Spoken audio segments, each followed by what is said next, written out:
All right, folks, this is the second part of my e-scouting series, and today we're gonna take the area that you've already decided on hunting. You can use the tools that I talked about in part one of this series to find that area, but now we're assuming that you know where you're gonna go, the unit you're gonna go, the subsection of that unit, and you have an idea generally how you're gonna hunt it. Today we're gonna cover where that hunting pressure is gonna be in the area and how to avoid it. So we're gonna talk about buffer areas, about different types of access and trail systems in the wilderness, and we're gonna talk about identifying and getting to specific glassing points that allow you to look into these little nooks and crannies where these elk go to once they've been pressured in these wilderness areas and these remote Forest Service areas. In all these videos, I'm using OnX mapping software. I've been using that software for over 10 years of outfitting and guiding. It's a great product, and the guys have hooked me up with a discount for you. I'll put the code and link down in the description, but you can also go to OnX and use my discount code. It's CliffG, and that'll give you 20% off when you subscribe.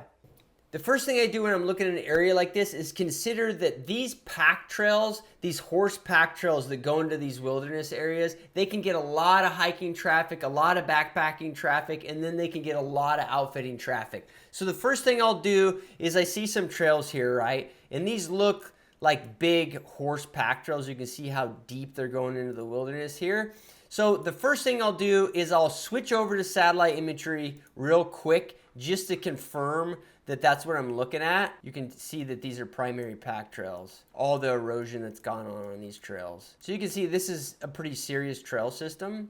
So back to topo where I can see. So the first thing I consider, and I don't do this literally on the mapping software, but I'll do it here for you visually. So first thing, anything around a network of trails like that, I'm not gonna focus a lot of my hunting pressure around an area that I know is getting a lot of traffic. And you're gonna see these in wilderness areas at the base trailheads. I had some areas where I went in as an outfitter, and I can tell you that once we were active in there, once we were hunting, they were pretty much denuded of wildlife. And it wasn't that we were shooting a lot of game there, it was just all the activity, kind of that triangle of influence. All the time we were packing in that area, we were noisy, we had pack horses in and out of there, there was hikers on the trail, there was day hunters on the trail. There's just this aura of pressure in there, and generally you're not gonna run into a lot of game right in those sort of areas. So I just scratched that off. You can put a polygon around your map. Really, most of the time I'm just gonna think about it and realize there's a buffer around that sort of trail system.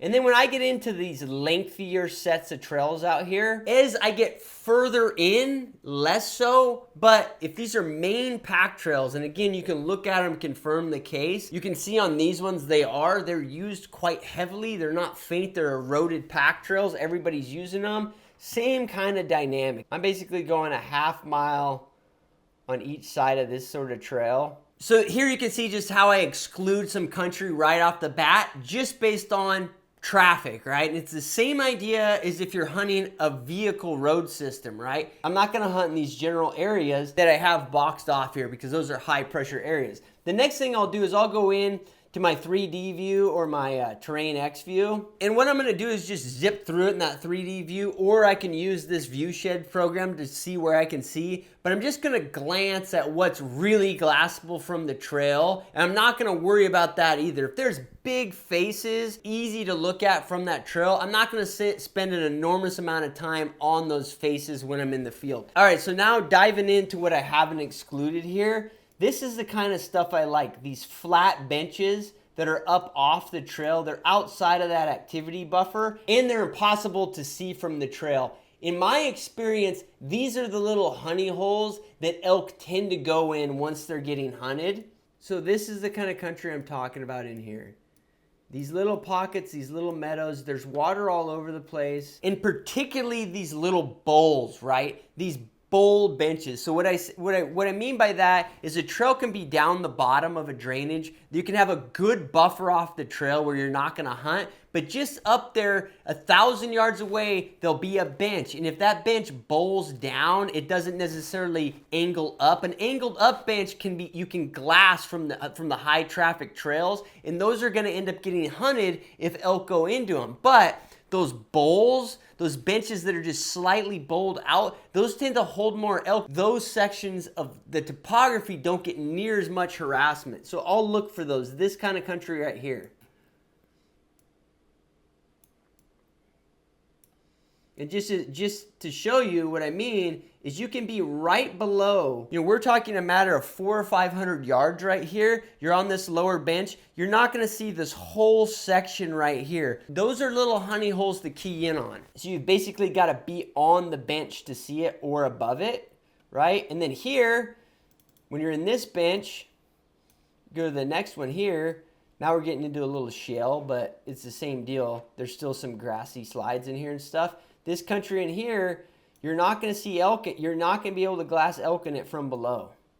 This kind of stuff, the same deal. These are little hidden chunks of topography where elk will go into. So now we've narrowed down to this is the kind of stuff we want to hunt, right? It's secluded off the trail, not necessarily crazy far from trailheads, but it's up off in those benches. Now, the problem we have is, one, how do we approach it quietly? How do we get in there? There appears not to be trails in there by definition, right? Well, there's a couple ways you can do it. One way is to look at the country in 3D view on mapping, or go out and scout on the ground, and you'll figure this out too, and figure out, a set of 5 or 6 little glassing points in there where you can quietly get into those glassing points, and you might be only able to see 3 or 4 meadows, but those are your glassing points. So in this case, if I was going to hunt this, I would look at it in 3D view and find these little knobs, like this knob here, this knob here, knob back in here. As I went over here, looks like there's a knob here that goes in there, and I can confirm that with this. See, I can sit here, glass into this spot. If I'm on this knob right here, I can actually glass a ton. I can glass all these meadows in here, this little stuff in here. I'm gonna pick the frequency of the glassing spots, how many I have, based on how thick it is. It's not ideal country to glass, obviously, because there's so much timber. But what you can do is you can pick 4 or 5 different spots, have those waypointed beforehand in your mapping software. Then what you want to do during your hunt, as you maneuver around to these glassing points and use your midday to go check out these meadows, start focusing on the glassing points where there's clearly fresh sign, where they're looking at meadows that have clearly fresh sign. It can be a little frustrating, particularly for a guy like myself that really likes to glass a ton, but this strategy, the advantage is it doesn't take a massive amount of physical effort to do this, because you're keeping your elevation and you're just going to different spots where that topography allows you to see those little potential honey holes. You need to quickly, as your hunt progresses, filter down those glassing points to specific ones where they're overlooking spots that have fresh sign. Eventually you will catch elk if you do this, even if it feels like you're glassing really close quarters. All right, so the other way you can approach this is the one that's obvious when you're e-scouting, not so obvious when you're actually in the field. And that's get way up high, find the superb glassing spots, get there and spend days until you find the exact pocket that contains the elk. You can't always do this just based on the country and based on the physicality of it and your logistics and everything else. That's why I mentioned the first strategy first. Get a lot of lower land, decent glassing spots, and then flesh them down based on sign you're seeing down there on the ground. But the ideal situation is get to the best glassing spots. So here, in this case, that means getting up to this high country. And this is pretty high country. It looks like mild topography, but I've been in topography exactly like this a lot, and getting on these rims and stuff can be pretty tough, particularly if they're already really remote. But you can see the advantage here. We're looking at the same area. You can post up, you can move along this rim, and you can see that all those meadows pretty much below us. Well, you got to get right on the rim here. But right along this rim, all those meadows at some point we can see in there. If we move down here, we can see into all those little holes, all those little dipped benches. Now, when you're in the field, you don't see a lot of people doing this, because I can tell you, just guesstimating, looking at this, if you look at the trail to get in there, it goes all the way to the head of the drainage up here, and then you'd assume a guy can maneuver out this point into these glassing spots.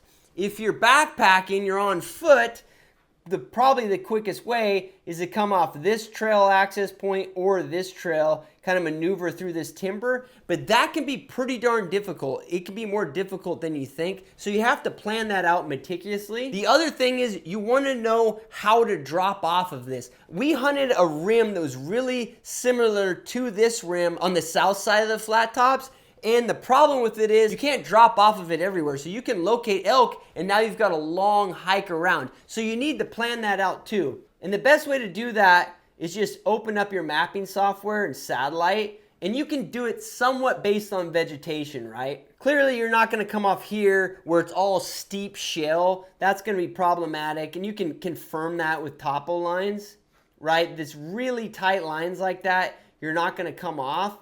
Stuff like this where water comes through, I like to mark those. Sometimes you can get through them, sometimes you can't. And you can see all these tight lines, like no way you're getting off in here. That's all almost sheer cliff.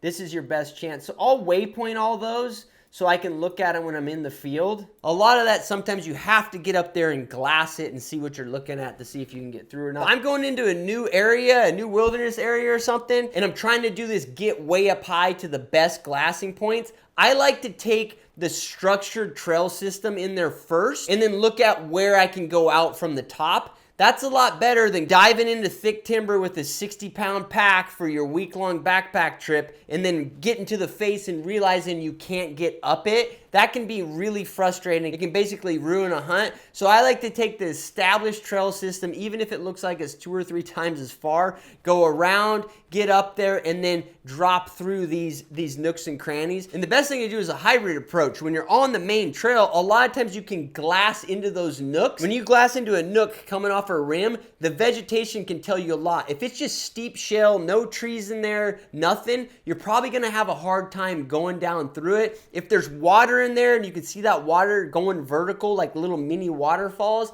that's gonna be really touchy. But if you look up in there and it's thick timber or even scattered timber, but there's enough there where you can walk down through the trees, generally you can get through trees to the bottom if they're continuous and there's not straight rim across there somewhere that's going to get you screwed up. But generally, if you have solid trees through there, particularly if there's some grass in those trees and that sort of thing, that's going to indicate that you can get through that slide. That's more boots on the ground stuff because we're really splitting hairs on the topo lines now, right? All this stuff is going to look really steep topo line wise, but there will be little spots you can get through. Okay, so I've added a couple spots that I want to glass from the bottom. Then the question is, how's the best way for me to get to those? Because that's the problem when you do this, right? You think you're saving yourself a bunch of effort by glassing from these second tier glassing points, but you have to look at those and look at what the trail and the bushwhacking entails to get into them. You might be better off just going up to the high glassing point. So the way I do that is I go back to my main OnX map here.